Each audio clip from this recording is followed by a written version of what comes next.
అటువంటి కామాక్షి పరదేవత విగ్రహం మాత్రం దేనికి అంటుకుని నిలబడదు. దానికి కింద ఆధారపీఠం లేదు.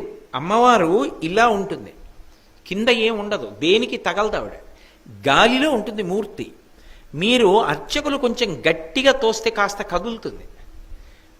కనపడకుండా ఒక అడ్డుపీఠం ఉంటుంది.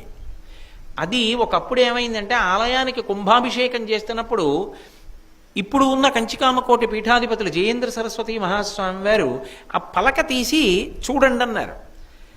ఏమి లేదు, అమ్మవారు ఆధారం లేకుండా ఉంది, ఇలా గాలిలో తేలుతోంది విగ్రహం. ఆయన చూసి ఆశ్చర్యపోయి కొద్దిగా పైకెత్తండి అన్నారు. 4 వైపులా పట్టుకుని కొంచెం ఇలా అన్నారు. ఒక్క అరాంగుళం పైకి లేచింది అంతే. ఇలా లేచిందంతే, కుంభవృష్టి కురిసేయడం మొదలెట్టింది కాంచీపురం అంతా. అస్సలు ఉత్తర క్షణం మీరు నన్ను నమ్మండి అంతే.